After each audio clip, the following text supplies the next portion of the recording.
On December 29th, 2025, Meta announced that it is acquiring a Chinese-founded AI startup called Manus for over $2 billion in the hopes to supercharge their own AI innovation programs. At announcement, Manus had already reached millions of users and hit a revenue run rate of more than $125 million. Yet the product is only 9 months old, making it one of the fastest growing products in history. When Manus initially launched in the spring of 2025, it went viral almost instantly, with many calling it China's next DeepSeek moment. Because Manus can execute complex tasks like website building, data analysis, and market research, it is basically handing technical superpowers to the average user and allowing freelancers and small businesses to punch above their weight. While some are calling this Meta's next Instagram moment, the deal has also sparked a geopolitical storm. In a bid to bypass US restrictions, the company relocated its entire team from China to Singapore.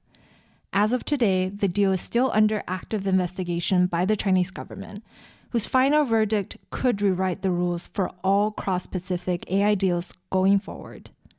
Which is why, for the premiere of Ascent Season 2, we want to give you an in-depth look at this company.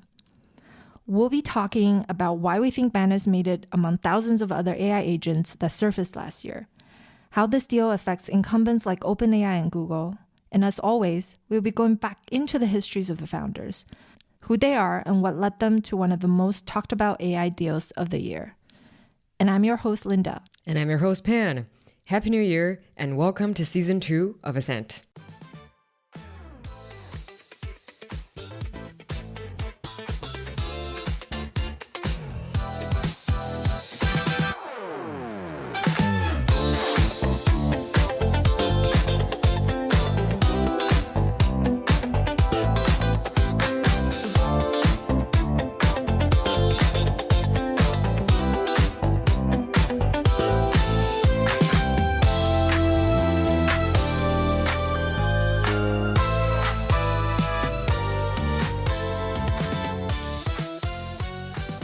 By popular demand, we bring you... There's nothing to hide here because usually it's in the topic. We bring you Manus AI. This company itself is incredibly young, actually. Technically, it's only been founded for 3 years. It took about 9 months from the first product launch to 100 million ARR, and it is being acquired by Meta recently for over $2 billion US. Not entirely sure about the exact amount. Somewhere between 2 to 2.5. And when I think about it, I always look at this company and I feel like, it feels impossible for this deal to happen. Because have you ever heard of any other US company trying to acquire a Chinese company before like this? Not in the last 5-6 years when this whole geopolitics is, there's been cases where US investment has went to Chinese companies, but legally there's been executive order that prevents this from happening. Right. So, nope, not that I can think of. Also, not to this degree of $2 billion plus deal size. Right. Yeah. And I looked up some deals that's similar, like in structure, like a US company acquiring a Chinese one. I just couldn't find any predecessor at all. The only other examples that I could find that is similar is the reverse, like some Chinese companies buying, like US companies in total. There was Lenovo buying Motorola and Geely buying Volvo, but that was a long, long time ago. That was Anta. And Anta, of course. Yeah. And also, how many years do you think it takes for you to become a Magnificent Seven's VP and report directly to Mark Zuckerberg when you start your own startup? How many years do you think it should take? Never, ever. And then the answer is 3 years. So with all that, I think it's time for us to dive into Manus AI. Yeah. The AI agent that kind of shocked the world. I'm going to spend maybe 1 minute just to give a background on LLMs and this whole AI. If you've been hiding under a rock, listen to this minute. So when most people think of AI, right, nowadays, we're mostly talking about ChatGPT or Cloud or Gemini, maybe DeepSeek for a point in time. So these are large language models, and they're like your giant brain in a jar.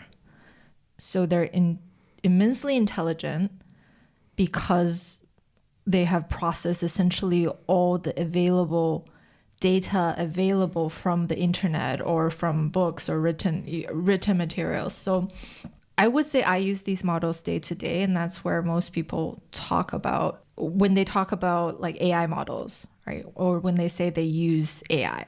But there is, after 2 years of using them, people are hitting this fundamental limitation, which is while they are super smart, for the most part, they're restricted to answering questions.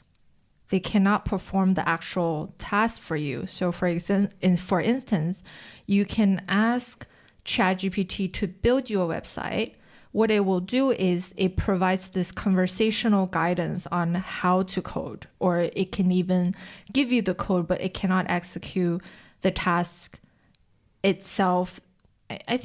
I don't know if it, like Gemini executes a bit, but it's not really like self-sufficient. The user, for the most part, would take that code, copy it into their own IDE, run it, and highly likely you'll run into an error, and then you'll have to copy the error, go back to ChatGPT, troubleshoot, seek further assistance, go back, and then the LLM starts hallucinating. That's where, after 2 years of use, a lot of users have been hitting a wall with these LLMs.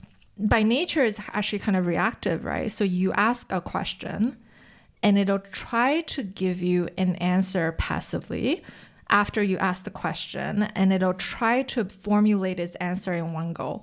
And then you ask the next question, it'll try to formulate the answer in one go.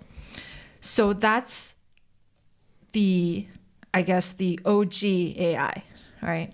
So big shift. The OG AI, wow. The OG AI from 2023. This day and age, this OG AI, all right, let's do it. Yes.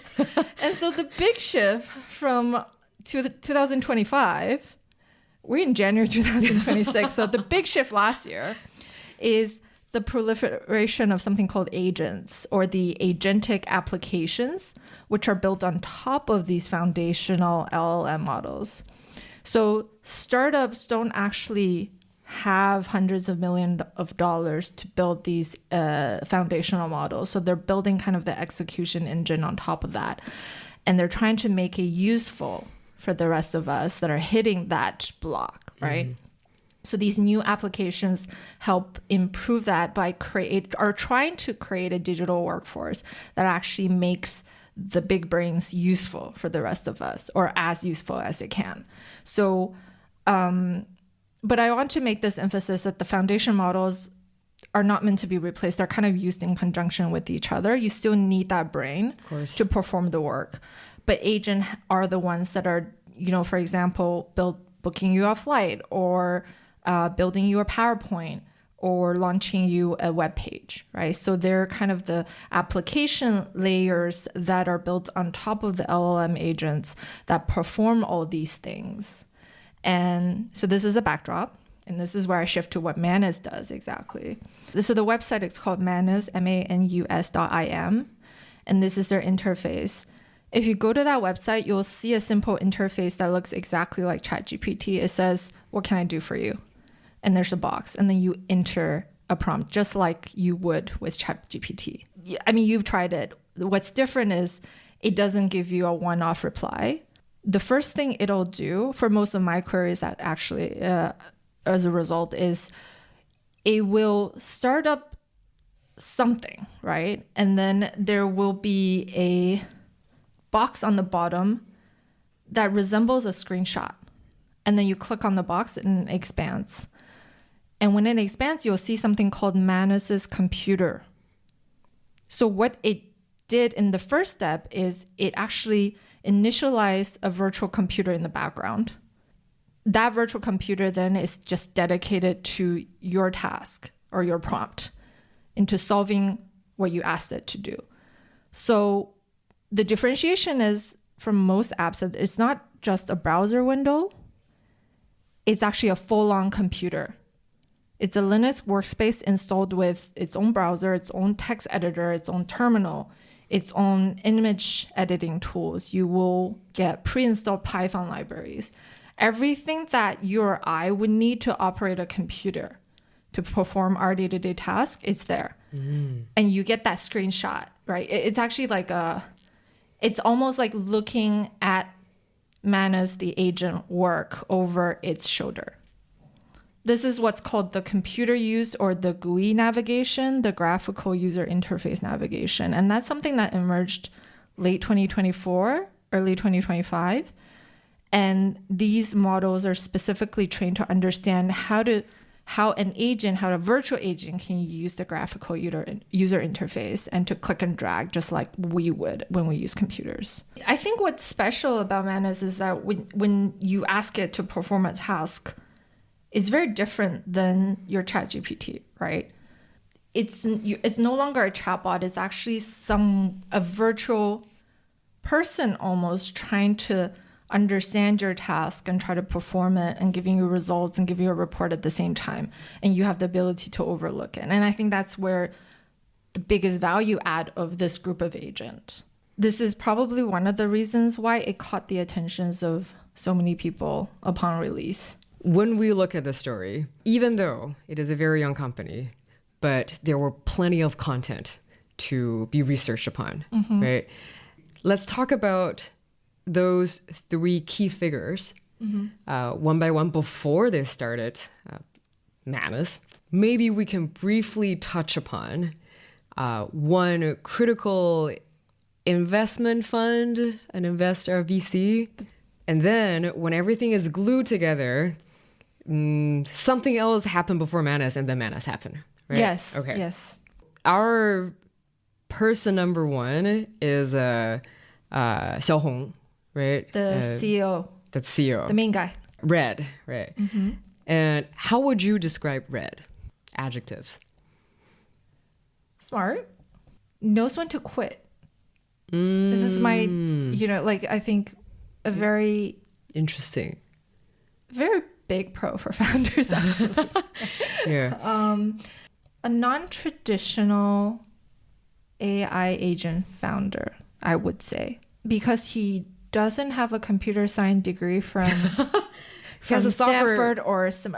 Software engineering. He does have a software engineering degree, but his school is not exactly Tsinghua, Beida, or Stanford. I would describe him as he's very practical. Because of the product manager work that he does, he seems to be a very empathetic person, like and always being rooted for what the customer might want. He graduated from Huazhong University of Science Technology in 2015, and he was a software engineering major. I think very much like J.K. Liu, he was also developing a bunch of different softwares while he was in college. He was also on the college innovation team. It was called Qiming. When did WeChat came out in China? Do you know? No idea. 2011, the first year that he went to the college. Wow. Yeah.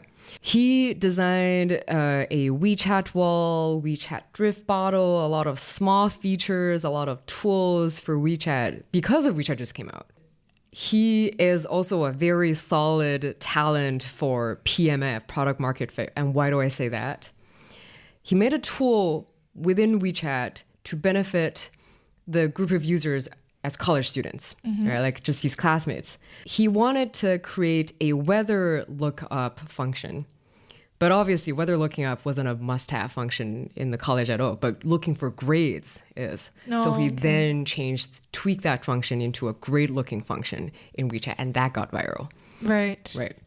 And then he became the admin for the college school account. Later, he did a few tech internships. During his interview, I think it was quite funny that he mentioned a pro tip for if you want to be starting your startup in the college. you want to be buying your engineering friends dinner or lunch. Because in the college, you can just buy them very cheap food and then they will just gang up with you and then do your features. But if you all graduated, then you will be buying them much more expensive meals. Like Michelle, that's the pro tip. I think that's a pretty good tip. It is. Acquire them while they're young. Peak did the same thing. That's like true. When he was not even in college, when he was in high school, he was doing that. We'll come to that later. And then 2015, just a few months before he graduated, he started this company called Nightingale Technology. I don't know about whether you buy into the story of the Nightingale. I don't. But you should tell the story. Okay. Though. Why it's named Nightingale. Question. So it was claimed. Okay. So Nightingale Technology, the name Nightingale is from Oscar Wilde's book, The Nightingale and the Rose.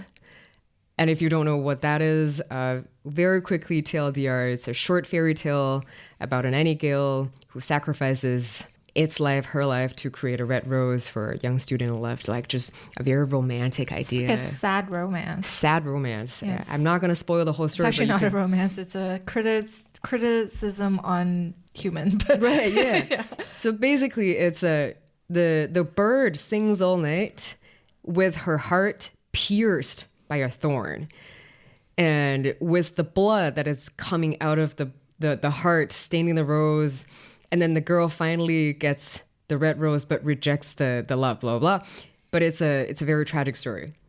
And Red interpreted this as building useful tools would be is great for humanity. Like he thinks the nightingale is a supporter in the story. Yeah. So and his company is a supporter of WeChat ecosystem. Yeah, I don't know how I understand that. how that ties together, but that was the reason for naming the company Nightingale. Right. We're gonna build you useful tools.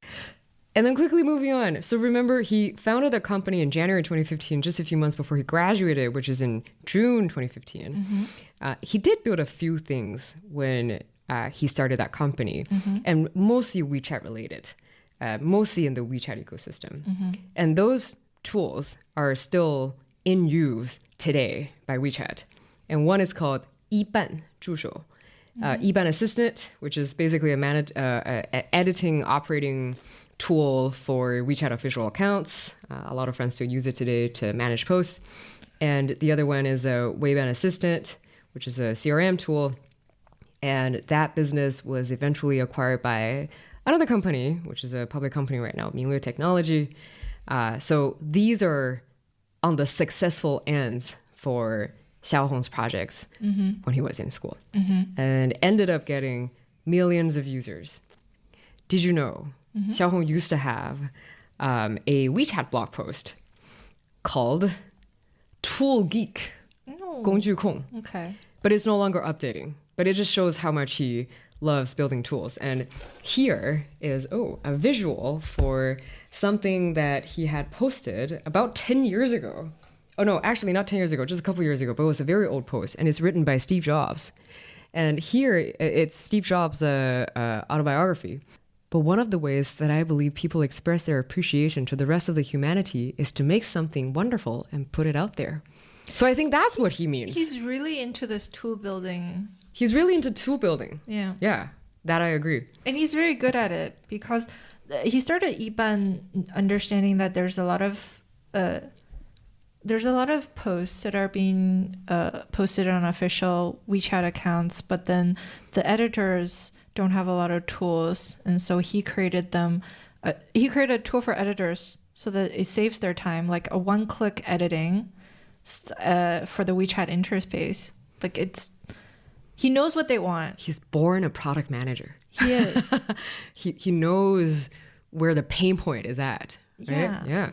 You know how he started with Iban for the first 3 years, and then only started Weiban around 2019. Oh. And it wasn't like when he first started Weiban. And Weiban is different from Iban. So Iban is a creator, is meant for creators to edit their posts. Weiban is CRM software for businesses, small businesses, to manage their customers. So they're very different. Even though they're both in the WeChat ecosystem, they're very different. And the first 6 months of Weiban was not a failure, but a waiting period. It wasn't clear. Yeah. It wasn't clear because according to him, in 2019, he and a bunch of WeChat platform suppliers went to a WeChat hosted event where they hinted that we're going to figure out how to improve our whole WeChat ecosystem with combining the business accounts and the personal accounts, because a lot of small businesses before then were using personal accounts to manage their business accounts because you have a lot of plugin that actually made it easier for you to manage your customer in the personal accounts. Right. But because of the proliferation of these plugin and that the fact that you can auto message and spam everyone, WeChat, he made a bet that WeChat in the future would do something about it to make sure that their ecosystem is sustainable. But it's like The Big Short, where you make the bet before it happens and you wait. But the period where you wait, everyone's telling you that, why are you doing this? What are you doing? Yeah, interesting. So, I mean, comes with the risk. Yeah, but he was so certain of the ecosystem play, he just had to wait. I thought that was a pretty interesting story because it wasn't a sure thing. It wasn't like AI, like you just, you go in. Right. Yeah. I personally been through that period where there were a lot of business just sending private messages through WeChat and it was very irregulated. Right. Yeah. So he made the right bet based on, and obviously he had a lot of relationship within WeChat, the corporate, because of his success of Iban. So probably helped with the decision, but still that's like a lot of enduring that he has to do. He has to tell his employees that, don't worry, I know there's no users right now. It's gonna happen. It's gonna happen. And it happened. Yeah. And he sold it right after. Yeah. A lot of enduring that comes in to Red's life. That enduring moment came one step earlier, actually, in 2016, when he wasn't even sure whether he wants to continue on with that company. Apparently, the company wasn't banking on a lot of money and it also doesn't have much to do at the time besides just Iban.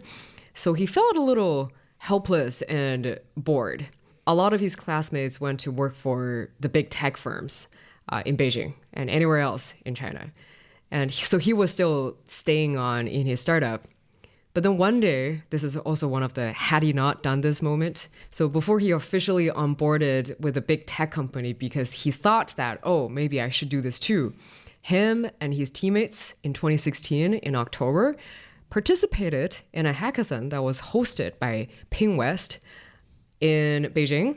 In the hackathon, one of the judges was an investor from ZhenFund, and his name is Liu Yuan. Red at the time already made the decision that, oh, I'm going to, go on to take an offer from a big tech company. So he wasn't extremely stressed out about the result of this hackathon at all.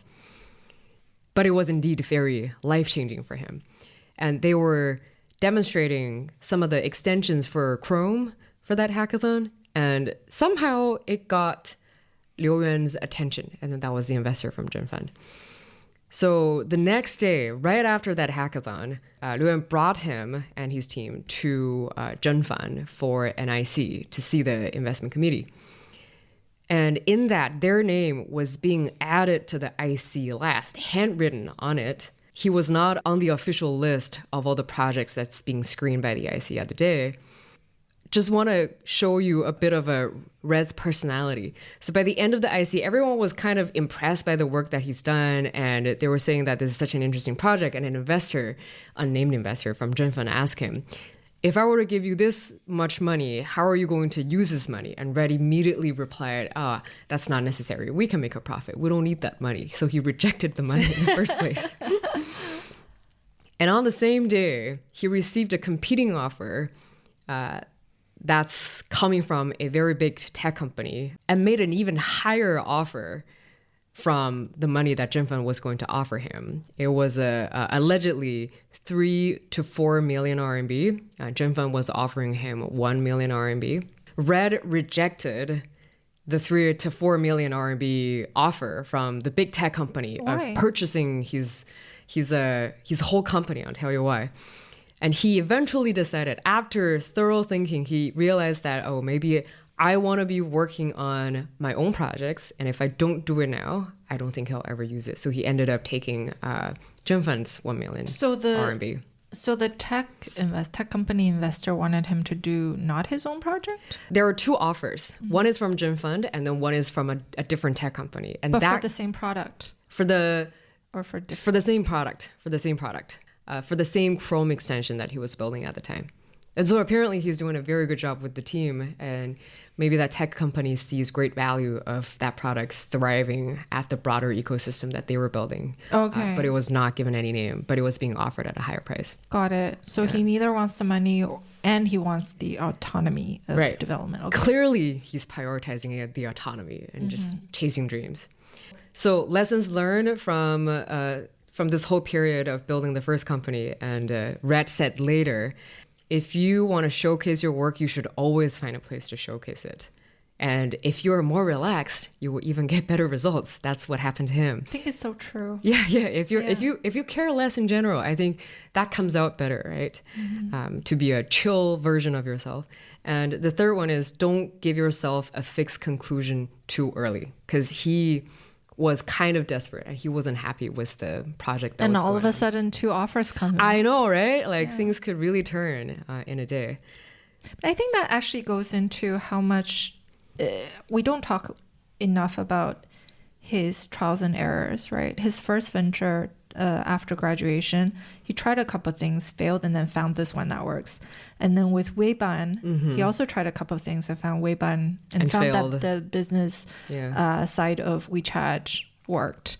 And then later on, he'll try other things, right? And then found that Manus works. Right. So it's like you don't really give up on your first try. Yeah. And then he also got lucky that the time he is at his nth try and is about to give up, an investor like ZhenFund comes in. Shows up. Yeah.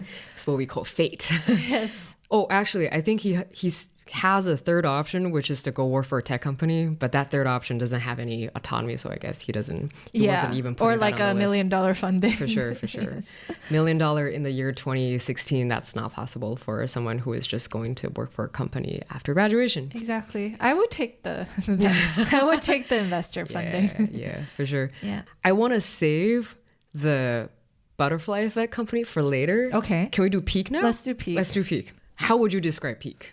Genius. I put down the same word. Anything else? INTJ genius. So there's one impression where he's like, I've tried to be a CEO. I realize I'm not good at it. So therefore, I rather be the CEO and I just do all the tech stuff. I know. Yeah.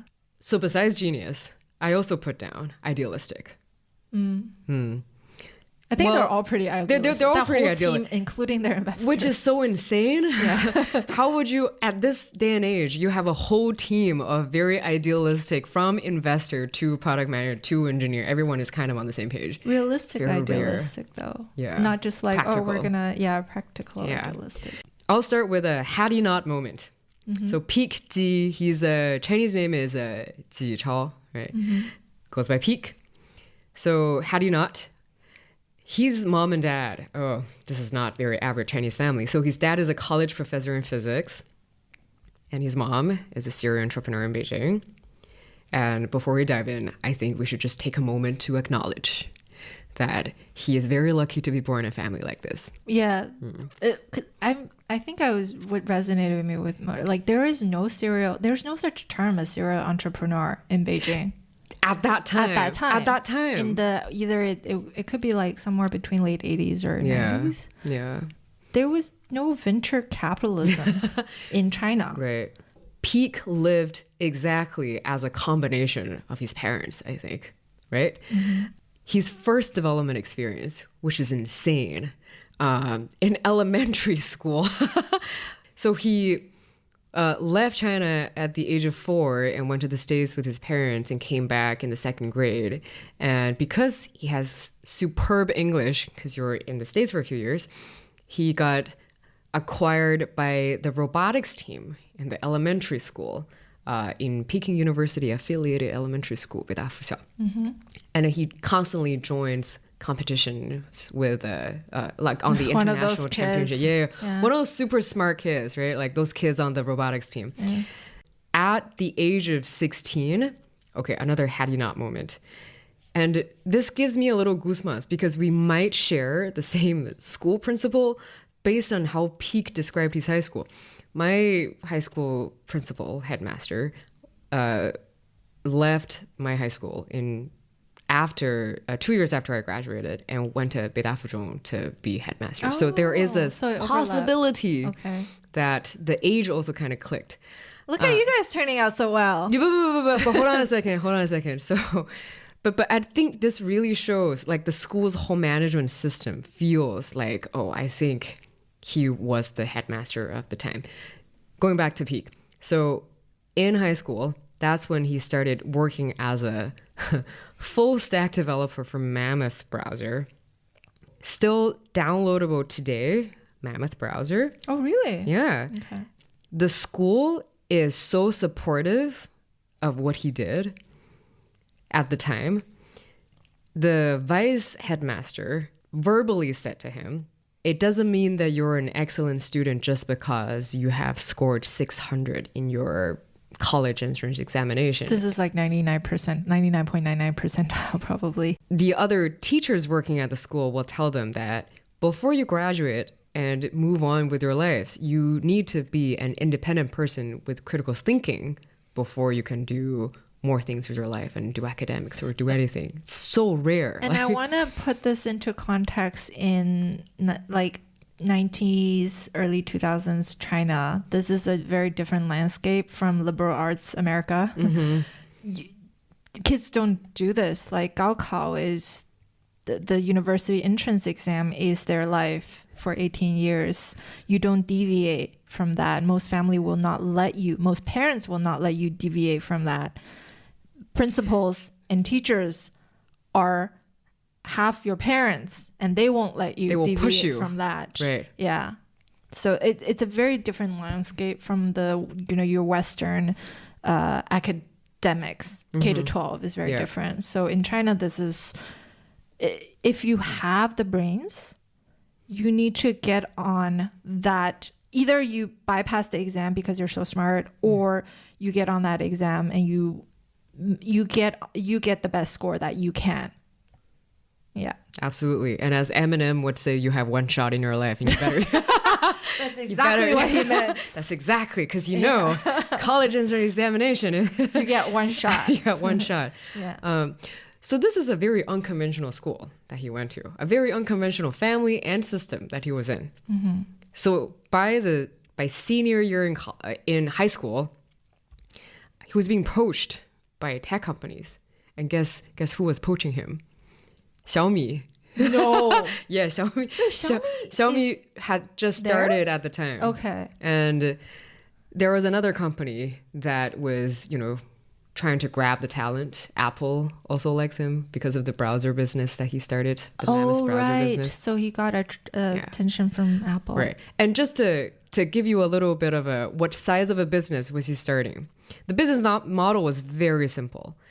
It was Mammoth browser, you pay by each download. So for every copy that's sold on the App Store, you make one copy of money, right? Which is the normal business model when Apple App Store first started. That's right. They only did freemium per purchase afterwards. Yeah, exactly. And guess how much money he made just by Mammoth #1? Not sure. He made $300K US. It's not bad. 3 million RMB as a high school student. Why do you need college entrance exams? And how did he even spread the news and did the GTM of Mammoth browser is by posting on discussion boards. So he hoarded a bunch of Western users, and he knows that these would be the people who will be paying for my browser. And he like at the age of 17 or 18, he is well aware that Chinese people don't like paying for software, so he wasn't even trying for the Chinese market. Not that he was going global right away, but he was just very acutely aware that Chinese people are not going to pay for that. Yeah. Who's the paying users? Right. So he posted on the Chinese forum anyways, just to get the popularity up. That's also good for the App Store at the time. He did the UI UX development, testing, daily operations completely on his own. Of course. Who else are you going to hire as a high school student? Right. So because his browser was all over the place, and someone did notice him, and it was someone from Sequoia Capital, and it was the time when Sequoia China was still a part of Sequoia Capital. And by way of introduction, he met with a partner with Sequoia Capital, who later introduced him to the dream investment of his life, the fund that we'll get on later, which is ZhenFund. And he got introduced to Bob Xu. So Sequoia didn't invest in him, but they introduced him to ZhenFund. I think they both did. Okay. But it was kind of a small circle of people because at the time, everyone knows each other. Everyone knows each other. Yeah. And this is at the time when, it's the early 2013, 15-ish. Yeah, when venture capital just kind of getting its way. Right. And also, if you just speak English well enough in Beijing, I think that will get you a lot of attention. Not to say that you've built something really cool, right?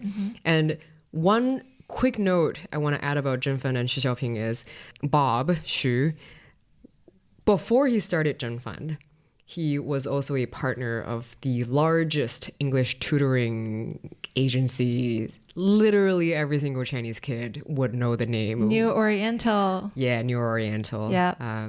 You've never. Need to. Okay. I've never, but actually, interestingly, a lot of my Canadian high school classmates went to who are Chinese would go back for summers and teach No. Oh, no, we're not. No students. Pre-college, a lot of us wanted to go to the U.S. for colleges. The ones that are targeting U.S. colleges, they wouldn't go through the Canadian tutorial system. Gotcha. They would go back to China for the summer, sign up for New Oriental, and then they come back and their SAT scores jump. And you slay. Yeah, and I didn't get on that. I didn't know this information. No, I did. I just didn't know I had information asymmetry back then. But anyways, that's my first acquaintance with New Oriental. Right. Yeah. So that gives Bob a very good pool of talented people in China, talented kids, and like everyone who is going abroad and studying, right? It's so funny. You increase their SAT scores, they get into better colleges, and they come back and work. Exactly. That's the point. That's the whole point. Yeah. I also studied very briefly with New Oriental. It was okay if you go to some of the smaller classes, but the one that I've been to, I was studying TOEFL at the time, and I was the only high schooler in an ocean of college students. And anyways, very long ago. Back to Peak. Had he not moment, he also joined a hackathon event that was hosted by ZhenFund. Not the same one as Red. Not the same one, but he got asked the same question. He got literally asked. Can I give you money? Literally the same question. And Bob asked him, if I give you money, if you do a startup and not go to the college, would you do it? And Peak said, do you want to guess? Yes. No. Let me think about it. Peak said no immediately. He What? rejected. Yeah. He went back home and discussed his parents. His parents said quit school. His parents said, no. His parents didn't say quit school, but his parents, and this is also very rare answer, guys. Let's just say, kudos to the parents. The parents said, I think you should evaluate this opportunity and see what's the opportunity cost there. And I'm like, oh my God. And see what's the opportunity cost I there. know, like to a 17-year-old who just made 300K out of building a browser. So his parents' suggestion is you should reevaluate and see what's the opportunity cost. And after very careful thinking, he decided to go on with the startup and not go to college and start what we later know as Peak Labs. So here's the funny thing. He did something that Red also did, very similar fashion. He recruited a few students who had already graduated from the same high school, who got accepted by Peak University, and the three of them worked together as a team. But And did the other two quit university? No, the other two are in the college already, so they didn't have to worry about it. And then there was that PKU. Okay. And they're older, and they all were a part of the computer club, which is very similar to the robotics club idea. So he's always been with the whiz kid, and you just grab a couple others who don't have to worry about it. Yeah. And you the 600 plus Gaokao group. Yeah, the 600 grade Gaokao group. That's right. How did Mammoth end? Peak got into natural language processing, NLP, by the end of 2011. That's before Jeff Hinton. No, it's very early, but he was only reading articles about it. Mm-hmm. He found something interesting, and then he stopped working on browser. He just went to chase the next thing that he got interested into. So he was just reading a whole lot about NLP. And this perfectly channels onto the Peak Lab development. Mm-hmm. Mm-hmm. In Peak Lab, so both Sequoia Capital and ZhenFund together invested about $5 million in him. That's a lot of money. Yeah. And in 6 months, he developed a couple projects, and obviously like Mammoth still continued to evolve. There's Mammoth 1 and all the way it went into Mammoth 5. All the talent that he had used for Manus, he had already used it for Mammoth 5. So from design to the commercial to the voiceover is all done by Peak G. And up until Manus, he was also kind of the poster boy for Manus. Yeah. So he did that very early on. Yeah. In 2013, around that period was when, okay, this is also one of the, had he not, or had this not happened, maybe he wouldn't ended up in the sector. There were a lot of papers being published by NLP, right? Mm-hmm. So yeah. Because there was after the Li Feifei, AlexNet. That's right. It blew up. Mm-hmm. Everyone's into NLP. Right. But so he was in this whole foundational model thing way before. Wow. As a high school / never went to college kid. Mm-hmm. And in 2014 to 15, there was some other event that happened that really inspired him into thinking, what will the next generation of search be? Do you know what happened in 2014 and 15? Hint, hint. Hardware. 2014? Mm-hmm. And iPhone? iPhone actually... No, Apple Watch came out in 2014. Okay. But I was quite shocked when I realized, Apple Watch came out that early ago. It was 2014. 2014 was the announcement was made, and 2015 was when the prototype came out. Got it. All right. So IoT? Wearables? So the Apple updates and all the NLP papers prompted into thinking, will there be new ways of like search that will interact with people? And he started this way early on, right? And then this is still when he was, in Peak Labs. And all of these thinking ended up with a second project in Peak Lab, which is, I don't know how to call it. Is it Maggie or Maggie? Maggie. Okay, cool. It's an AI-powered search engine. So I remember this one. It's not actually a search engine where you could go in and type, right? It's also in the foundational layer where you need to build application on top of it. I found the demo of there's Maggie. Actually a demo. Okay. Let me show you. And I will probably cut this bit out. Okay, end of demo. And I have my laptop here just because I want to show you that.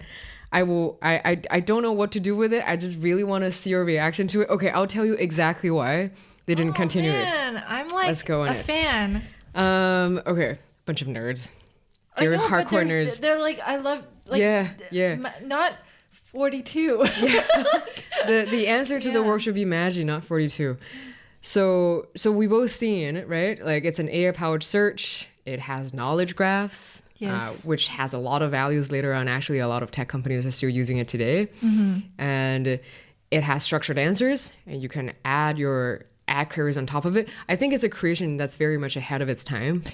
I wonder if Google Knowledge Graph is developing the same thing at the same time.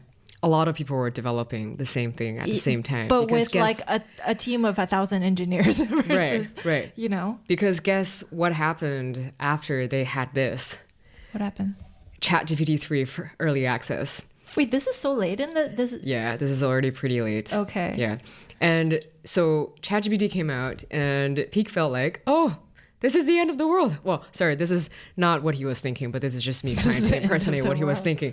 But so Peak Lab then took a long time between lasted a while. Mammoth kind of maintenance mode to I think they were continuously trying to try new things, but some of the major events that happened in Peak Lab would be first computing Mammoth, and then this Magi, right? And Peak actually also mentioned the project Magi a couple times in his various interviews on browser and search. He had a dream, and then the dream is to build something that can take over Google, that can be the next generation of search. He has had that dream before, and I think Magi was trying to tackle that. And he was also into natural language processing. I think it's just unfortunate that Google is developing something exactly the same at the same time that he's working on it. So, I mean, he could have just went to work, lead one of the teams in Google and like transfer the knowledge. Exactly. But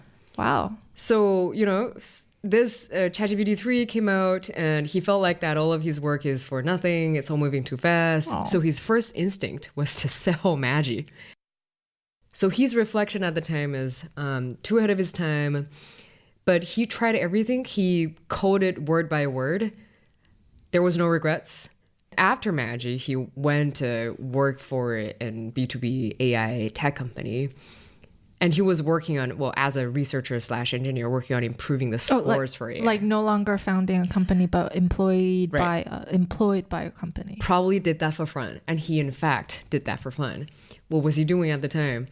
So his primary goal is to make sure the AI is getting as high a score as possible on all the international scoring systems. And those who made the AI to the leaderboard will get more graphics card. And guess who ranked number one on that leaderboard? Peak. Peak was on number one at all times.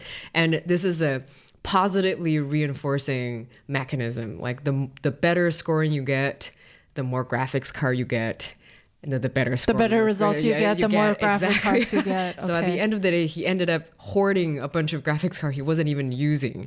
And he was... That's not very nice. But very capable, doing it for fun.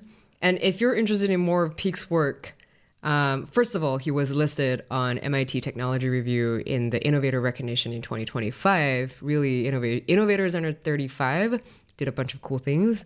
And he is also on GitHub under the handle PeakG. So that's where you can get his most updated work.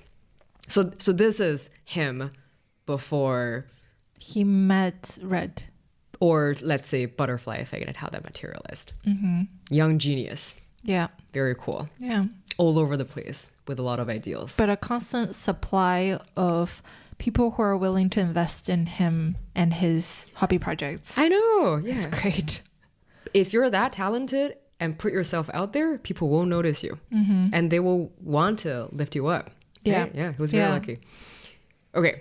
On to number 3. Zhang Tao. Tao. Hidecloud. His name is Hidecloud. Hidecloud. I love that name. How would you describe him? So he's the one that I read up the least about, but I think he's like a product manager, kind of your more typical path, right? By going to the tech firms in China and paying his dues and understanding how products are developed. I listed almost the exact same set of words. I said solid PM. Yes. With a lot of practical experience on the ground. Yes. Super grounded person. He's a bit older though. Oh, okay. He was born in 1986 and he's from Chongqing. Ah. It's a pretty thick, cute Chongqing accent. Homie's accent.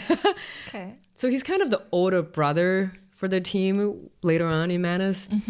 But he is actually the one with the most PM experience. And how experienced are we talking about? Did you know? Fun fact. He started working in tech companies in 2014.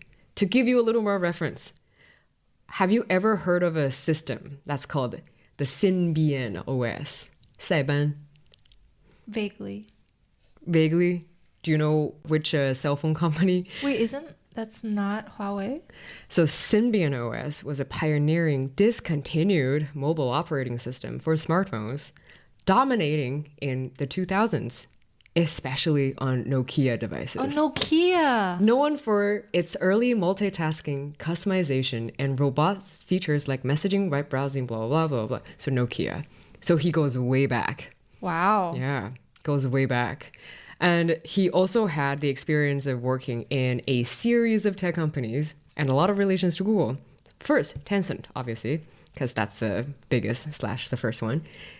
And SnapP, Wendojia, does that ring a bell? So Dr. Lee, Dr. Kai-Fu Lee, one of his first ventures with Sinovision was SnapP, and it was an app store. A lot of Googlers actually ended up working for SnapP. Android. Yeah. In China. Global. But it was physically based in China, based in Beijing. So Tao was also a product manager for ByteDance, naturally. Yeah. And for the first couple of years, he was working towards more on the data end of things. There was a website called sensorsdata.cn, 神测数据. So that's where he started. And later he went to work on Lark, which is the international version of the SaaS collaborating software Feishu from ByteDance.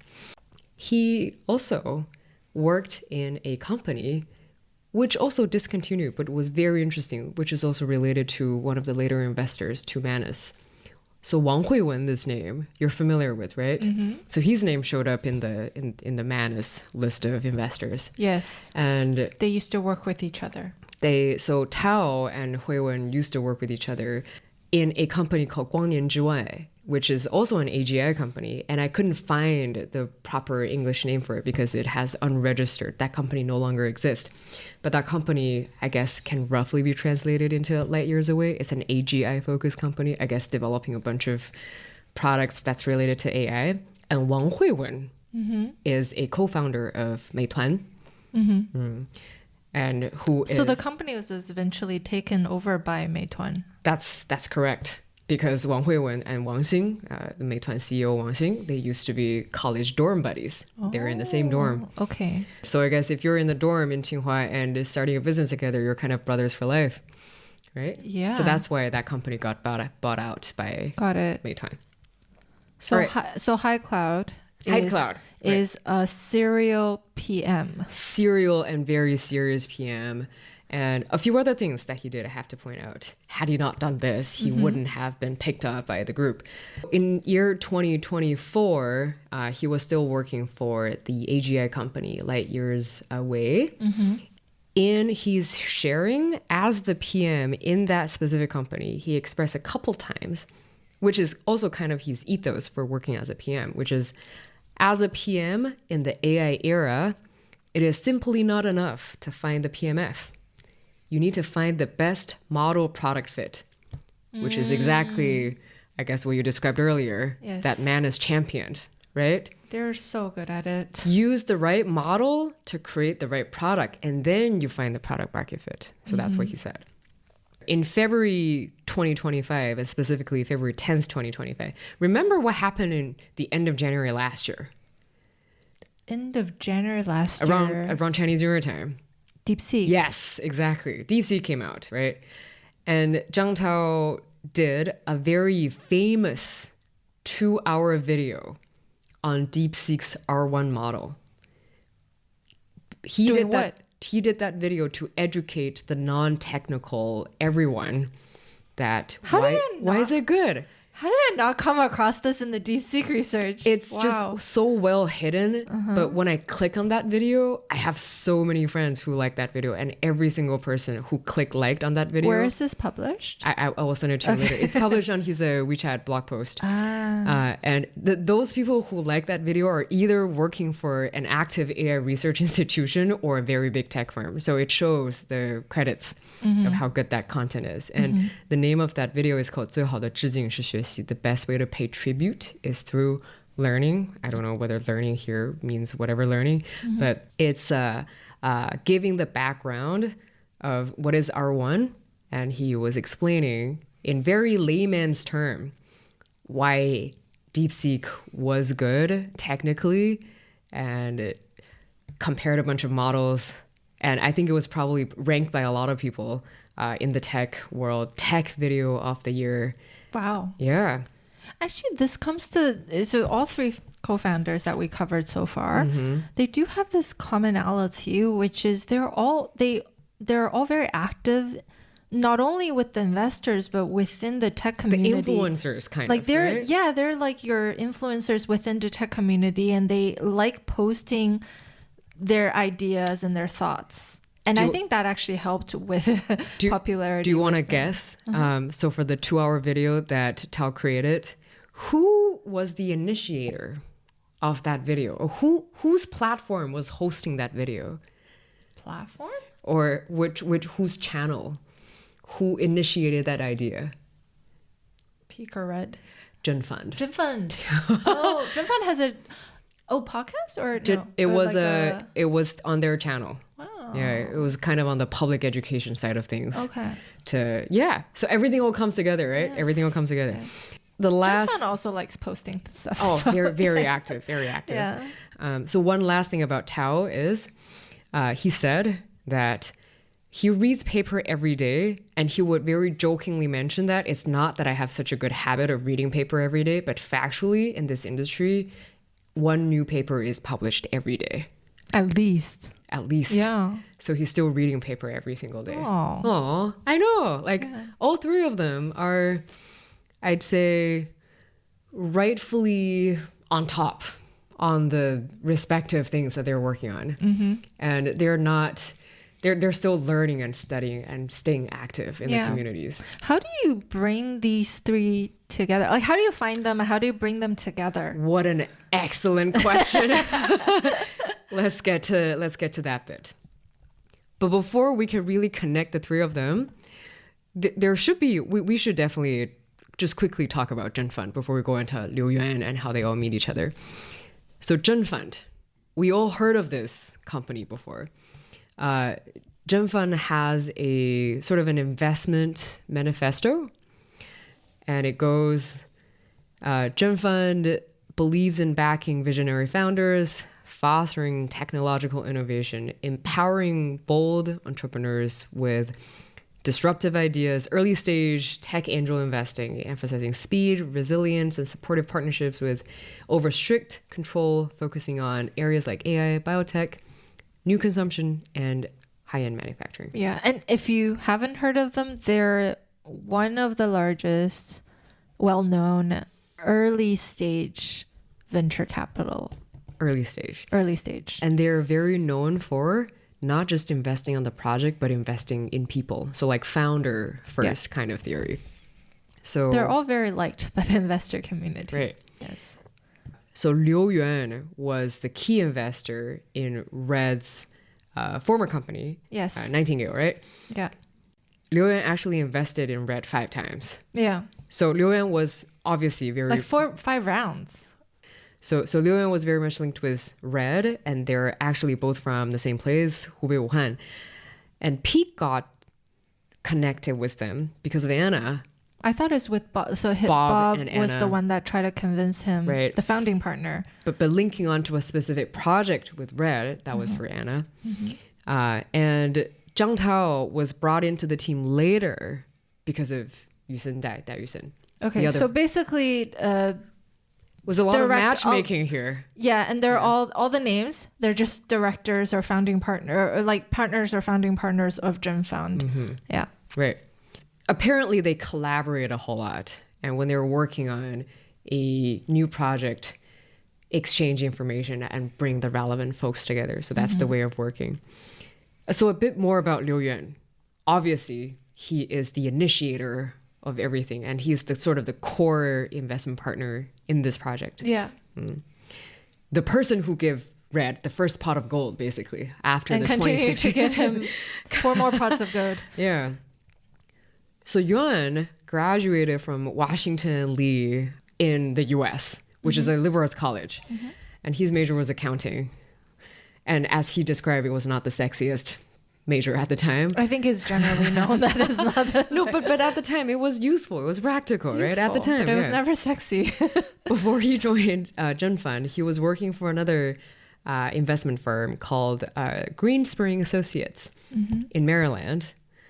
And at the time, he was doing a lot of research about all the funds in the world. So he is well aware of all the backgrounds, and he did a lot of deals.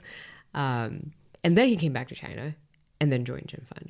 And as he described on his official page, he said that because I only studied, and sort of sarcastically, like to himself, because I only studied accounting, so the investment portfolio that I cover are quite broad, ranging from hard tech, like companies like Momenta and Credit AI, to like consumption, everyday use, like Amira and Ramen Talk, to content, and even a company that we both know, Castbox, which is a ex-Googler started company.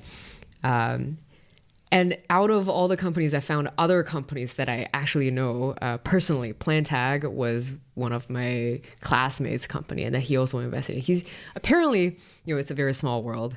So he seems to really invested in a broad range of things. But nothing super big up until Manus. Exactly. Very good eye on that. And he had a moment on that. Yeah. I'll tell you that just in a minute. But he invested in Red altogether 5 times, and I'll break it down for you. The first one is the 1 million RMB at the hackathon. The second time is with Nightingale Technology. And the third time, which I can only find in one of the videos that he had done a lot early on, which is with a company called Benchling. It's not Benchling, the US Benchling, but it's Red's idea of getting Benchling to China. Right. Getting Benchling to China. And Benchling is, for context, it's a Slack for biotech or scientific research and development. That's right. So getting that to China, and it is, I think when you say Red has a taste or knows when to stop, did you mean that? Because everything. I mean, when he sold the WeChat assistants, when he stopped Benchling, and later on when he stopped the AI browser. Yeah. So Benchling or / ZhenFund, right? The Benchling China version was the third time that Yuan has invested in him.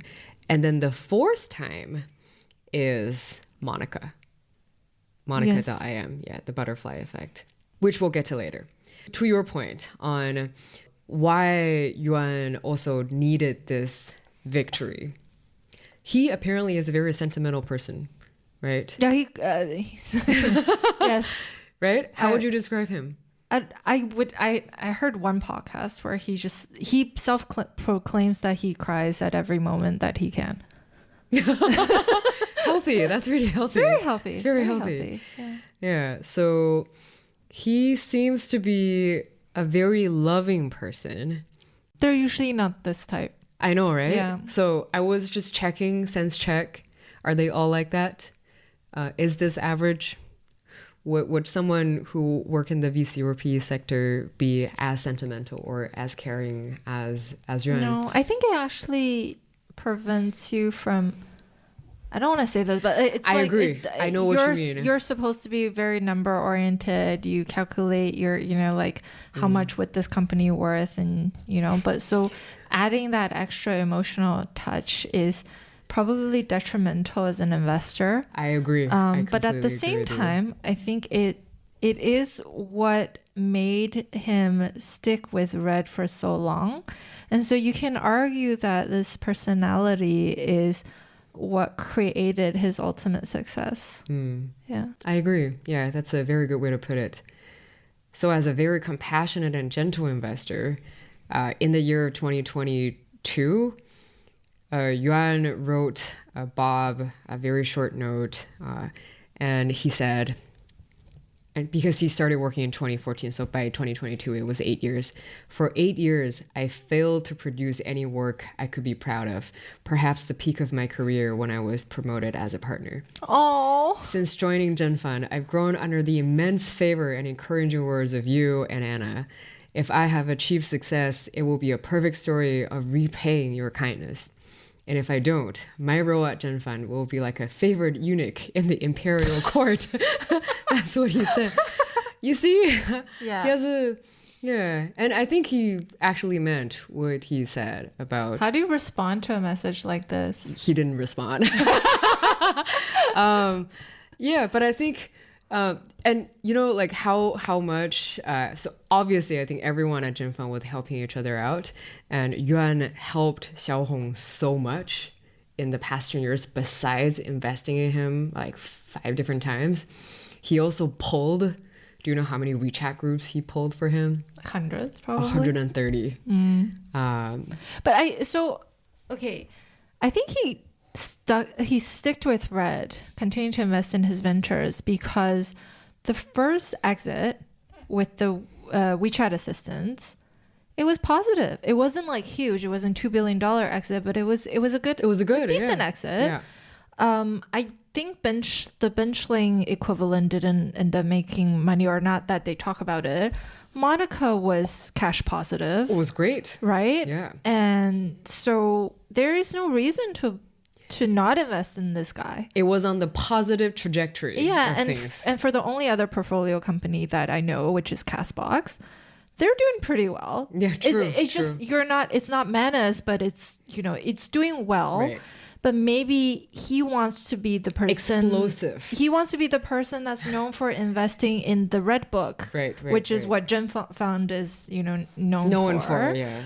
And being that. And being promoted, into his position, he thought that there should be at least one of these companies to show for. Makes sense. So he was aiming for something really high. Right. And doesn't mean that's by any means a failure, because I completely agree. It must be net positive. Must be 1000x. Right? So, yeah. But Xiaohong did get rejected by a lot of other VCs in China. That's a fact. And he got invested by Hongshan and Sequoia and Tencent because that's probably the only ones that he's got. And all the rest of the objections are very, very similar. And they always come back to Xiaohong with, oh, what is your moat? Ooh, does it seem to have a lot of moat? Is the market big enough for the things that you develop? It's so because it reminds me of PopMart. Because it was so hard for Wang to get investment as well. And both of them came from, not Tsinghua, not Beida. So I wonder if there's this bias towards certain type of founders from the VC community at that stage.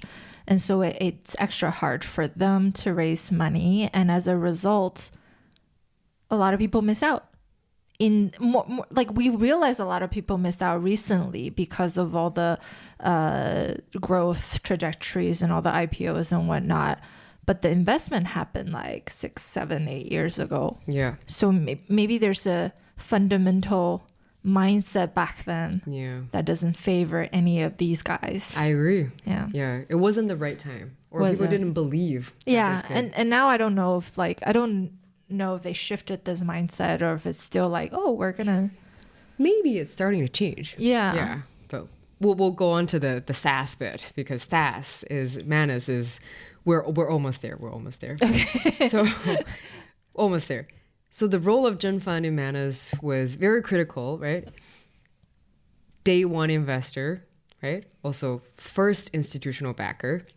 And ZhenFund also attracted some other people who came on to invest for Monica later on. And while Liu Yuan was leading the investment, literally everyone at ZhenFund, I think, was participating in helping out the crew. Yeah, it's a small company. It's a pretty small company. That's right. Butterfly Effect was officially registered in June 2022. Okay. But it was around that time. It was very blurry, right? Red was the person who started Monica.im. So he acquired. Oh, okay. Right.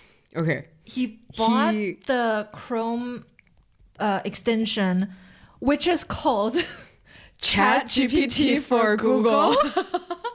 That was such a funny story. Okay, so what I got here, which I think will perfectly lead on to the ChatGPT for Google story. Okay. Step number one. This was before the two other founders even entered. Exactly. Okay. This is before. This is just Red, and his old co-founders. Exactly. Who are still in the team. Yeah. But this is when it's starting to take shape, like Monica.im. And at the time, all the AI tools are starting to pop out. Red thinks that, okay, I can't be depressed. Gotta do something. And so in 2022, though, he realized that, maybe it could be a good idea to build something that I'm familiar with, an extension on a browser. Yeah. Maybe I can start with that. Yeah. Productivity tools. Yeah, I'm a tools guy. I think because he benefited from the WeChat platform, he thought that, my next startup will always be platform based. And what's a better platform than Google Chrome? I think they started doing all right with the extension because there's some usage, and then they quickly realized there's a cap to extension usage because most people don't use Chrome with extensions. And once again, there will be a lot of people criticizing that. Even if Monica.im, what is Monica basically? It's kind of an aggregator of all the existing LLMs. Yeah. You package it, right? And so that when you open that extension, you can freely switch around different LLMs to do your work. So a lot of people are criticizing. On Red's post, he posted that.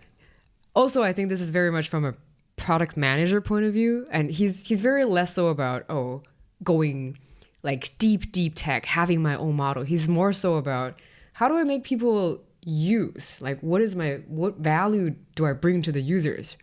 Even if it's just an aggregator, he's like really going at it. And then they wanted to benchmark to Jasper. Oh. Yeah, Jasper AI, which was a writing aid. But the problem is now I have the product. I don't have enough traffic. I need to get on or at least learn from the best and how to drive that traffic to the extension that I have. And Red was very much inspired by, and I'm not kidding, he was reading Untitled CEO talking about him acquiring Amer Sports. So if you're interested, you can also have a listen to the Anta episode.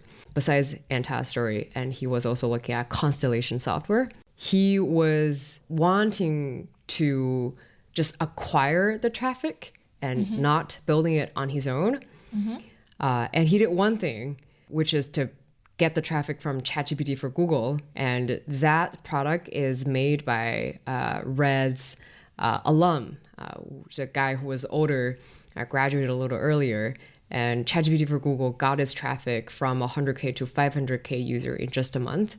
It is a fantastic extension, about 200 lines of code, and took about a weekend to accomplish.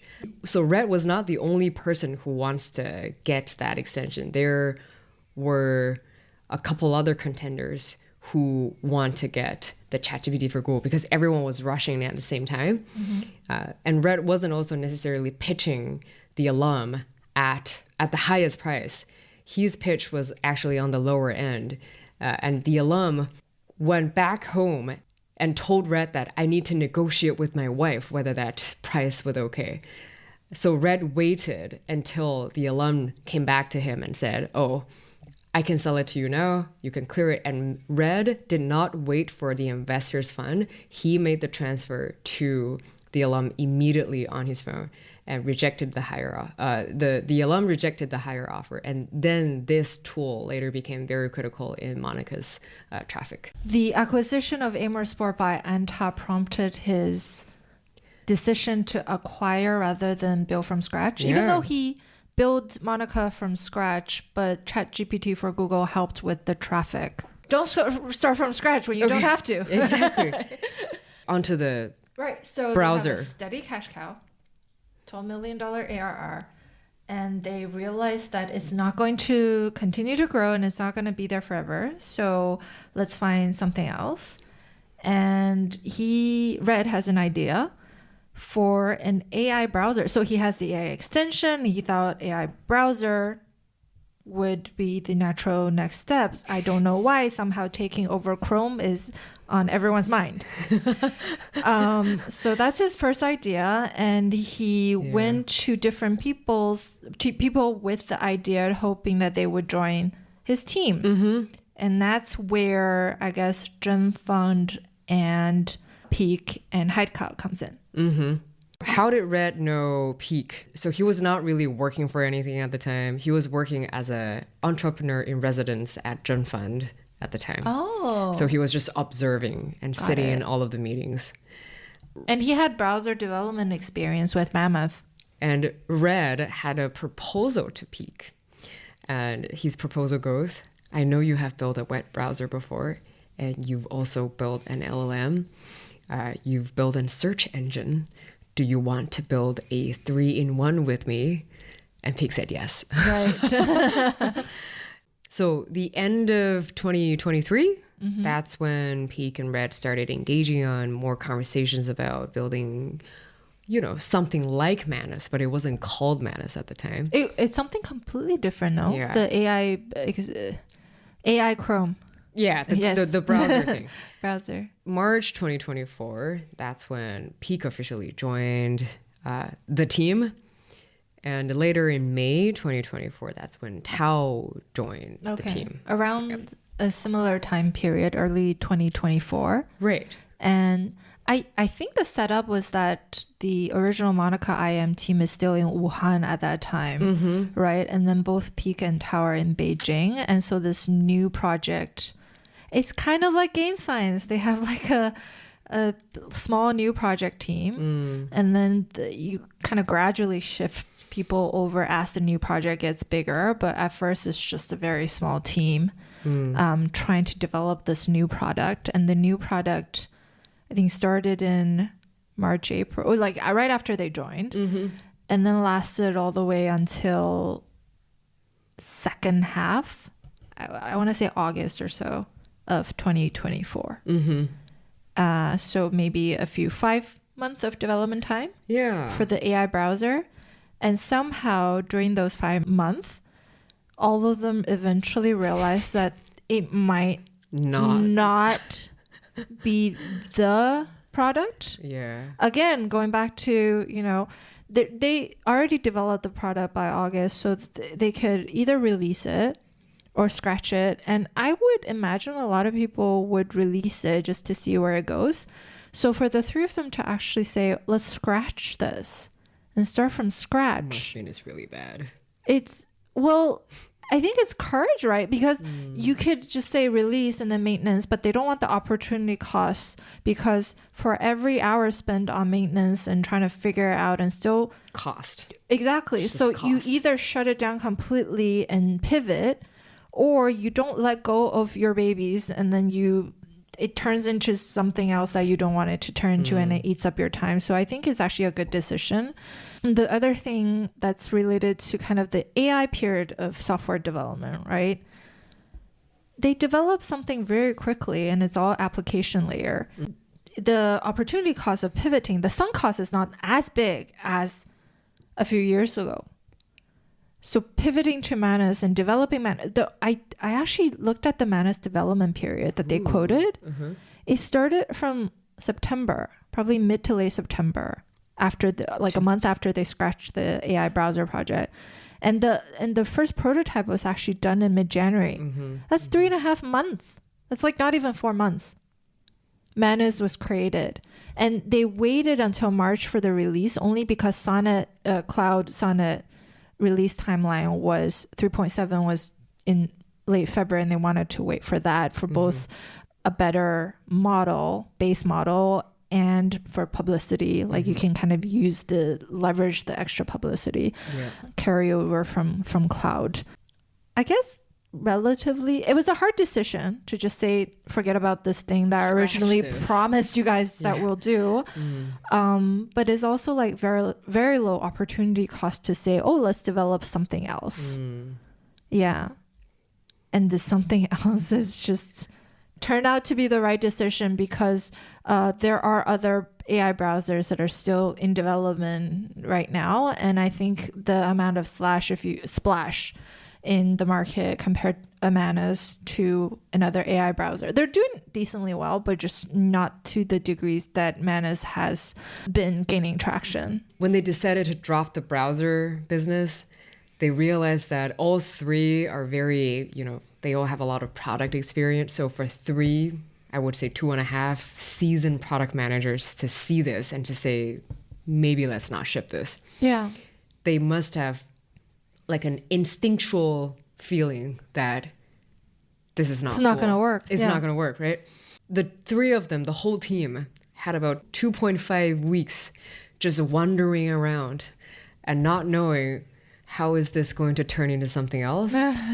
And in their office, they've observed a lot of the non-technical folks, like the non-engineers. I know this story. Yeah. Were using Cursor.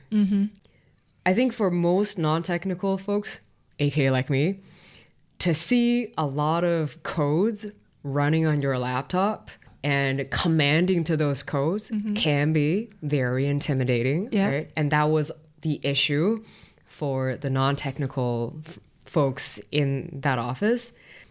They didn't know what's the best way to use it. But them coming from a technical background and observing this, they started with a few conclusions. They realized that, so instead of us giving better prompts, is there a way that we can make better use of we can interpret better to the machines that what human want to do? So can we possibly do like a mid-layer in between that, like to do a better UI and UX and make agents run on clouds and make this interface much better to create a tool, not just for engineers, but for professional users. So this got them thinking that can we implement these? So they started trying. So a new project was born shortly 2.5 weeks after, they had the fail browser launch, the browser that never launched. They just decided not to launch. The new project isn't called Manus yet, and it's called Browser in the Air, Airbnb. And browser in the air. Okay. Yeah. And this project started, like you said, September 2024. Oh, that's interesting. Yeah. And so the original idea is actually just a browser, not an OS in the air.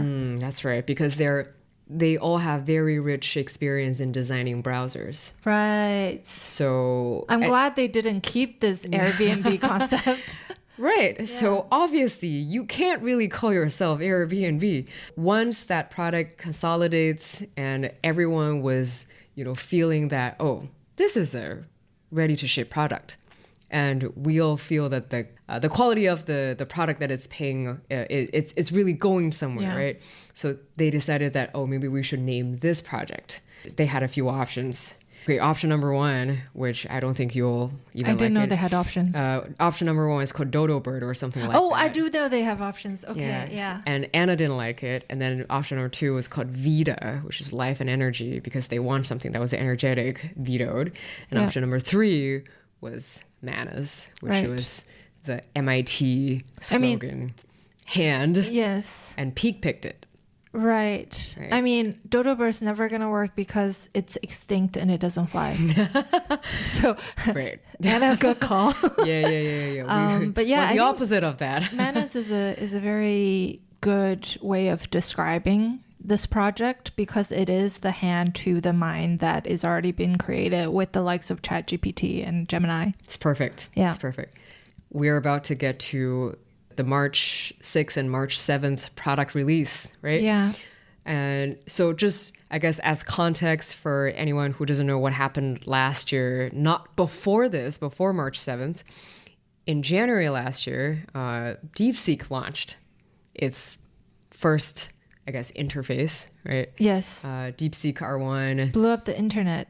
blew up the internet. And if you want to learn more about how it blew the internet, you can listen to the DeepSeek episode that we launched last year. Season 1, episode 2. Yeah. And then in March, they launched. Yeah. So it's been called it's one of those other China DeepSeek moment. OpenAI doing some similar stuff, and they said we might come up with an agent that will do your work for you, and we might charge you that $10,000. They said that already? Yeah, the rumors, like Reddit has it, like okay. $10,000, we're going to charge you for this agent. So before they're like, if you do listen to our DeepSeek episode, they said we're going to charge you maybe $1,000 for our reasoning model. DeepSeek comes out, reasoning model free. And then unreasonable price for a reasoning model. Yes. Sorry. No puns intended. And then a year later, another Chinese comes out. Seeing a pattern. Yeah. We're going to charge you $40 for what you wanted to charge $10,000 for. And we just talked about the scrapped AI browser project, right? The feeling in the team pre-release comparing Manus to the AI browser project was night and day. With the AI browser project, everyone's like, do we really know? I mean, I know we spent effort, but let's not release it. We're not sure, right? With Manus, everyone's like, this is gonna be the bomb. So dope. We're just gonna drop this on March 6th and wait for publicity. Everyone had this confidence. Oh my God. Or at least Peak said that. Yeah, Peak said that. Yeah, feel right? good. It's like, we know this is gonna blow up the internet. Yeah. And so they filmed this very simple video. Yeah, you might have more stuff, but it's a very simple video. Put it up on YouTube. Did blow up the internet. Do you know what was my first reaction to that video when I watched it last year? Was that an AI like talking? Oh, really? Yeah, because there were so many AI. There were so many backdrop videos. Like they said they filmed it because they didn't have a proper office. They filmed it on the first floor of wherever they were working, their co-working space, and there was just people walking around. And then they had to black out a section because there was a janitor walking around or something. So anyways, it was pretty scrappy, but it was, like it goes back to the product mindset. If you believe very much in your product, who cares about the marketing? Who cares about how you reveal it, right? And the video itself was cut really nicely. Yeah. When it was published, it took a few days for Silicon Valley to catch up, but when it did, because of all the endorsement from investors, from the tech community, it blew up in the term that a lot of influencers, a lot of YouTubers in and out of China are how do you say it, like created a secondary market for the code, right? And so that moment, although the Manus team expected the explosion, they weren't expecting that level of explosion. And so when you get too much attention, for them at least, they actually shut themselves down rather than going back out into the market as they would typically to tell people, we didn't do any marketing. It's not us. We're going to do this and this and that. Expect like 1.5 to launch or whatnot. They actually kept really quiet during that whole phase afterwards. I think one is to focus on the product development and to ensure that they have enough bandwidth for their growth potential, and to work with their cloud providers, their vendors, etc., to really focus on the product and let the product speak for itself. But also, I'm guessing they just don't know how to react because they were confident, but not that confident. I found that the total expenditure for the March 6th or 7th product release, that video, in total, if you don't count Peak's price, should account to 39 RMB. What? That was the price to ship the camera from Yusen to Manus's Haidian office. That's how much it takes. Wow. Yeah. Peak's appearance. Yeah, Peak's appearance. It's like $1 million. And then the reason that he was the person who ended up doing the product launch because he's the only one who speaks better English on the team. Oh. Right? That's actually a potential, like we might talk about it later on, that now they're acquired by Meta. How are they supposed to work with Meta? I'm sure it can all work out, but it's just when they pick the representation of Manus for that particular video, Peak became the It's a face. good call. Yeah. It is a good call. Yeah. ZhenFund was helping so much on reaching the international crowds. Anna Fang, the GP, was helping getting people's attention on LinkedIn. And Yuan himself also personally reached out to a lot of KOLs overseas. And they were all really excited because it blew up so much that ZhenFund had to work for Manus for a period of time. Yeah. That's right. Which is how they ended up getting from March to December 125 million ARR. Yeah. And they didn't disclose the exact number of paid users, but I did a rough calculation based on their per month price that they charge.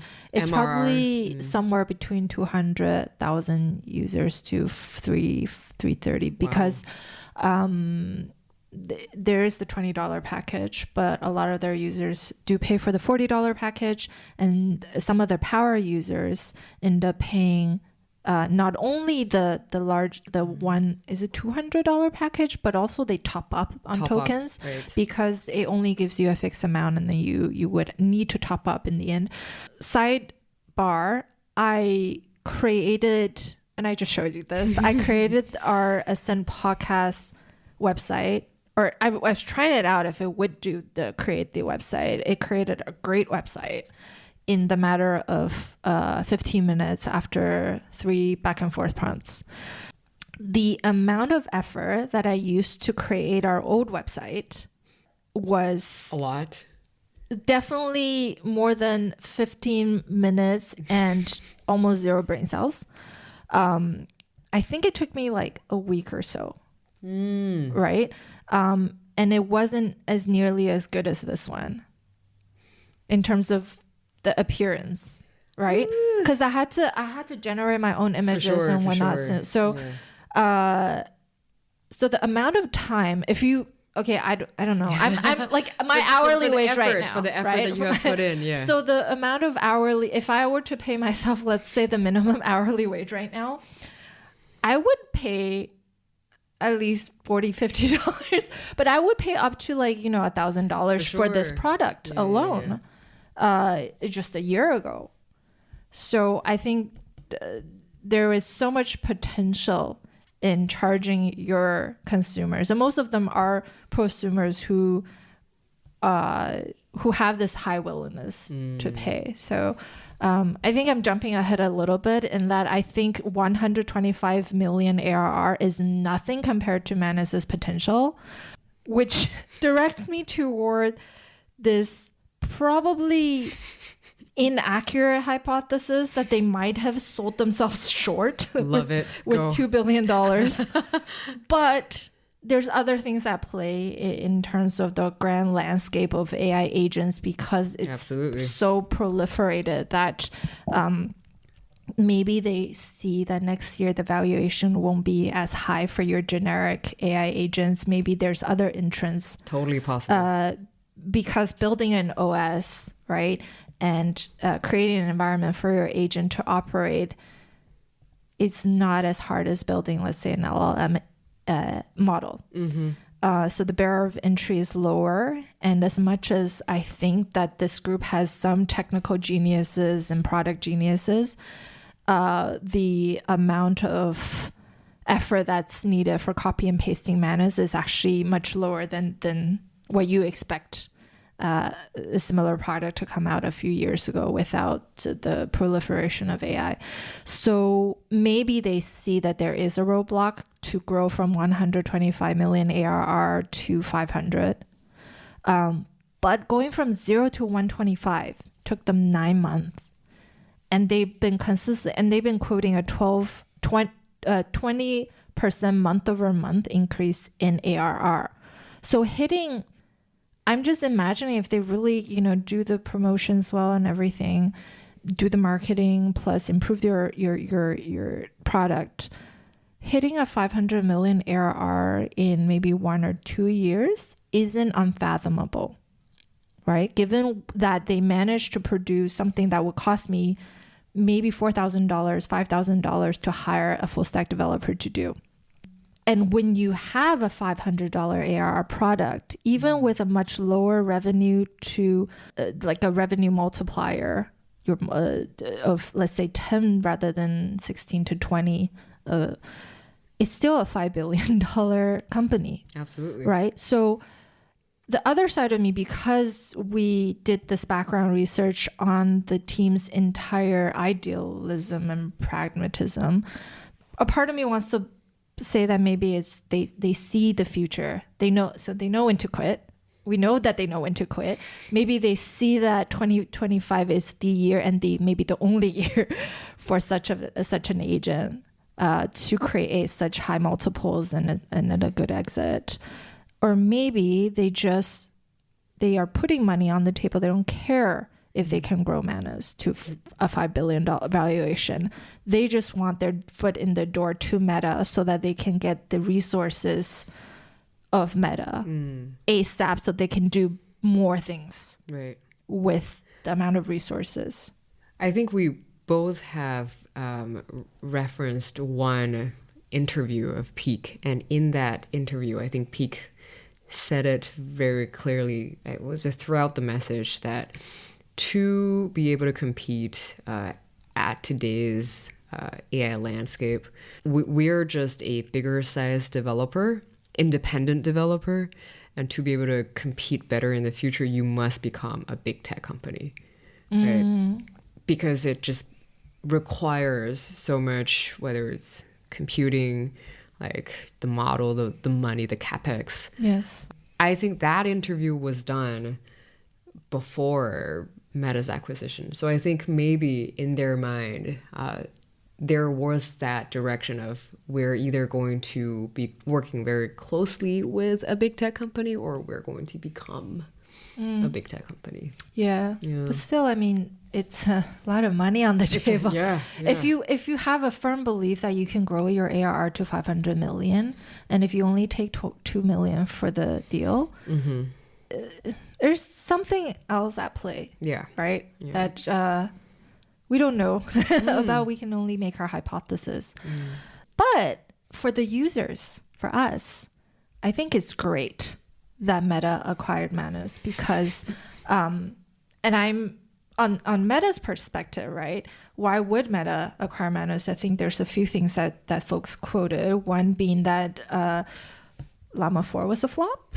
And they do need to use acquisition or other means to quickly get into this game because this game is a war right now.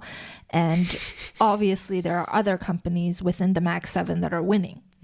And so if Meta still wants to be in the game, they need to do this through acquisition because that's the fastest way of entering the arena. And so not only did they acquire Manus, they acquired a 49% stake of Scale AI, right? So that all speaks to their determination. The other thing that was quoted was, what are they going to do to generate that $2 million or more back? And I did a little bit of number crunching. So one of the things they quoted was to apply AI agents in WhatsApp. So WhatsApp, did you know WhatsApp is one of the most monetized apps out there? Really? Yes. So let me give you some figures. Right? Go. So we all know Meta has 3 main products. You have Facebook and Instagram and WhatsApp. Instagram, they have a $70 billion revenue. Roughly, let's give or take $17 billion revenue. With about 2 to 3 billion users. Primarily advertising? Advertising. Okay. Yes. More than 95% advertising. For the same amount of users that's on WhatsApp, $1.8 billion versus $70 billion. Okay. Because it's hard to, with Instagram, you can have reels, you can have stories, and you can just put your ads everywhere. With a chat messaging app, people are averse to ads. And so they never, or the product never kind of proliferated as they only started ads in 2018, and that's how they got to the 1.8. But what they've been building in WhatsApp is what WeChat tried to do in 2020, which is the business side of things, charging your business customers. So WhatsApp now has WhatsApp Pay. It has WhatsApp for Business, which gives you like the group messaging functionalities and so like a company like Delta Airlines can use WhatsApp for Business and they will be charged for conversation. Oh, that makes so much sense. That's so agentic integrated. Oh my exactly, goodness. Because it's customer service. In the US, you don't know how, like in China, right? How often do you receive AI generated message from Taobao right now? Like a million a day. I don't know. Like, hi, your promotion's about to start. Hi, can you give me like a 5-star rating? Hi, do you like me? So it's just so integrated. And merchants do pay, even in China, merchants pay a few thousand yuan for these per month, like the bigger merchants. So there's huge leeway, a huge potential in this area that WhatsApp has the $2 billion, the 2 billion or so, 3 billion users, and almost little to non-monetization. Jeez, I cannot imagine a day where my WhatsApp's going to be proliferated with SMBs and asking me, oh, do you want to buy this? Do you want to buy that? But isn't it a natural... It's reasonable. Right? And I think it's actually, maybe it's not the large businesses, but the small mom and pop shops that actually relies on this Facebook and WhatsApp ecosystem to survive. And if they manage to do copy what WeChat did for China or what Line did for Southeast Asia and Japan, imagine the profitability potentials. And so Mr. Zuckerberg, he famously purchased Instagram, right? For $1 billion, 13 employees, and 0 revenue. And look at where it is now. I know. So with the right resources and trajectory, the $2 billion that WhatsApp spent on Manus is nothing. Every 2 weeks, they have a net profit of this much. So every 2 weeks, they can purchase a Manus. So for them, it's peanuts. It's tossing. For us, it's like, whoa, $2 billion. You're throwing away money if you grow your ARR by 500 million. But for them, it's like, I can pay this. I can afford this. Yeah, like even if it flops, right? But the potential, the upside potential of getting WhatsApp for Business right. A lot of imagination. Wow. Goodbye. But the downside is, how are you going to integrate this Chinese team who's now based in Singapore and with the two countries at geopolitical tension with each other? We will continue to monitor the two teams. Well, actually, this episode is recorded the end of January. It will likely come out at the end of this month. So we actually don't know what's going to happen with the purchase. Is it actually going to go through? Exactly. Yeah. So a lot of room for imagination. Should we give some context around this? So there was first in May of last year when the US VC, and I think we skipped this, where a US VC called Benchmark put in $500 million for Manus. This triggered a US investigation, US side investigation, because there was an executive order in, I think, 2019-20 period that actually would not allow any US company to invest in Chinese startups that are in the AI ecosystem, or a lot of ecosystem, including AI, because you don't want US money to fund AI develop in China for obvious reasons. And so this benchmark investment of 500 million in a Beijing-based company triggered something of an investigation, right? What they've done is move this whole team. They actually fired a lot of people in Beijing, moved this whole team to Singapore wash the team. There's other terms out there, but like... I like your term. It is Singapore wash. Right? So now the team is established in Singapore.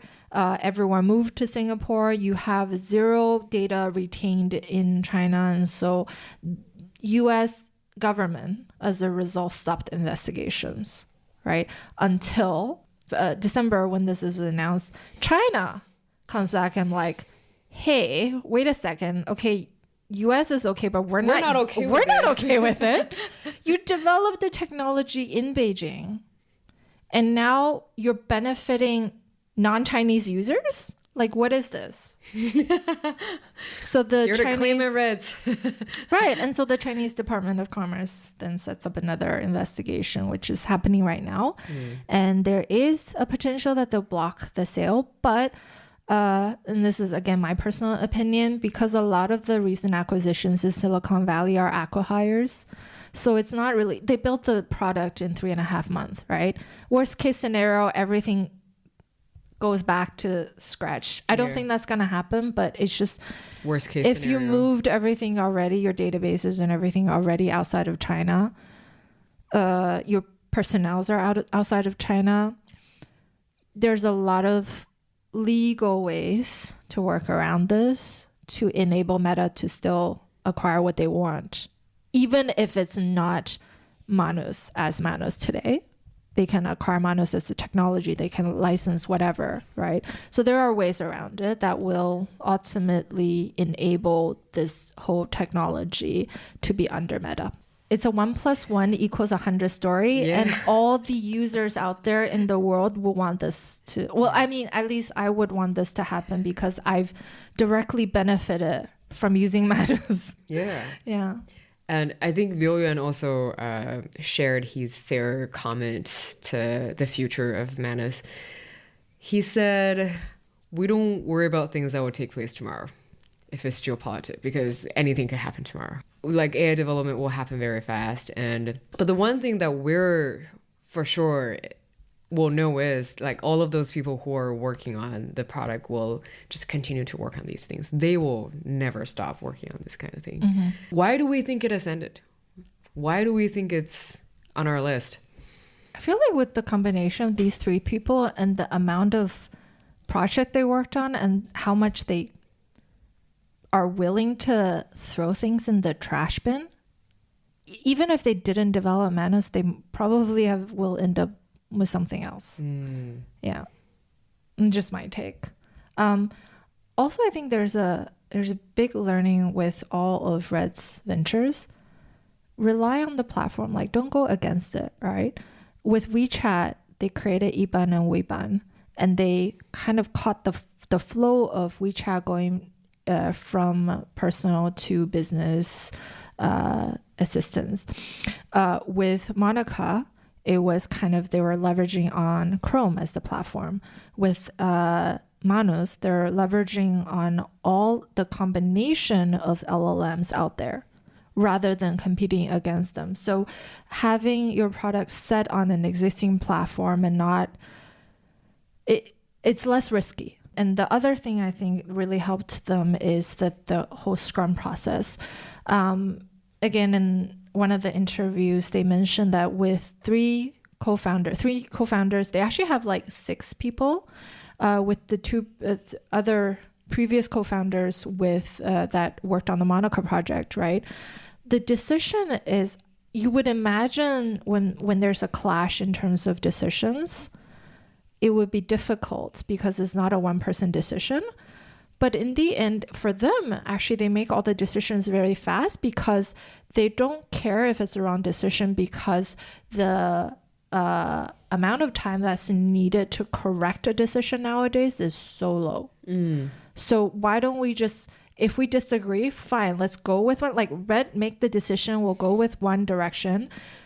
Very quickly, in 2 weeks, 3 weeks, our customers, our users will tell us if it's the right decision. True. So let your users, because the development process is very condensed nowadays, you can actually let your users tell you that, Manus, I like using you for PPT. I like using you for website creation. I'm okay with using you for other things, right? So I think that's how they managed to really get their product out so soon and make pivots very quickly. It's a very democratic way of product management. You just let the data tell and you have one decision maker, but you don't fix that. You let the product then tell you what happens with the decision. Yeah, for sure. They made it to our list. Well, first of all, they are requested by a lot of our friends. Like, there are plenty of people who drop me a message and say, you must get on Manus. I'm like, okay, let's do it. Yeah. And in fact, Lina and I, we had a moment where we were about to record, and I last minute pinged her and said, hey, I can't do this afternoon. Can you give me 2 more days? Because I completely underestimated how much information it was out there, even though it's a very young company. But I don't know why. They're also talkative. That's why. They're everywhere. There's a lot of information. There's a lot of information. Compared to, what was the one that we had a lot of trouble on? DeepSeek. Oh, DeepSeek. Yeah. Because ZhenFund never makes an appearance anywhere. Yeah, exactly. He doesn't do any talks. Yeah, whereas this one is just like overwhelming amount of information. Which is a great thing for a doing 9 research. But I also grant you that the research done for this episode is completely human driven. There's nothing AI about it because I have to go through everything. I like them because I think there was some sort of a consensus on day one when they started the company, Butterfly Effect, that we're not going to create another LLM. We're just going to go for products. Mm-hmm. So I think that was quite clear. Nobody was going for reinventing the wheels. They just wanted to build a really great product that people will use, going back to the tool geek kind of mindset. Yeah. The other thing is, it's like ZhenFund up until today neither confirms or denies that Manus has already made it, because they think that it's nice to be the incumbent for a bit, but the hype changes very fast. So they don't know, which I think is a very modest way of looking at that. And I think it's fair. And I think they deserve some spotlight. Let's just be honest. Right? Of course. I think, just to put it plainly, the monetary reward itself has been great, right, for them. So I think in that perspective, they've already made it. I think what we want, or what everyone wants to see, is what would happen once you have the meta resources. Can you make this into an epic exactly thing? Is it prove the dissenters wrong, that this is just a wrapper without a future, right? Prove to the dissenters that with the support of Meta, this is going to be something that can generate $70 million for WhatsApp. Make WhatsApp Instagram. Oh my God. Yeah. Scary. One thing I do want to, last thought, I promise. Where is Amazon in all of this? Why didn't Amazon purchase? Because, hear me out, the virtual machines, they're Amazon. The virtual machines, the 80 million virtual machines that Manus created, the vendor is Amazon. Oh my goodness. The company that is most like Taobao that needs agents, it's Amazon. Logically, yes. Right? Yeah. So naturally, customer service. I would think Amazon would be competing. And maybe that's why Zuckerberg have to buy it fast. Got it in 10 days. Wow. Fair guess. We'll see what it is. Yeah. Yeah. Guess of the year. Very cool. Okay. Yeah. When we shut off the mic, you can tell me more. Okay. This whole story, at the end of the whole research, gives me a feeling that it takes a village to raise a kid. Right? Don't you think? And the kid be Manus. Yeah. Yes. It's such a, like, with the founders, with the funds, and these group of people have been working on the project like that for about a decade. And so I'm very glad that the product was able to graduate and now going out to the world. And obviously, I will not finish this episode without Manus writing something for the Manus episode. Ooh. So I did give a little prompt. What did it say? Hear me out.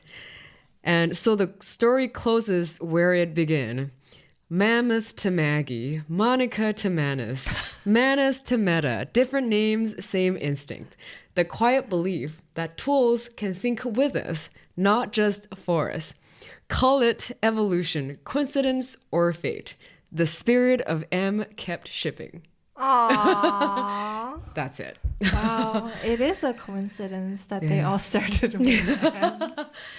Why it all started with M, I don't know. But best of luck to Manus. Best of luck to Manus. I'm looking forward to more developments in that area. All right. Thank you for listening. And if you like this episode, please comment or rate us on Apple and Spotify. We'll see you in the next episode. Bye.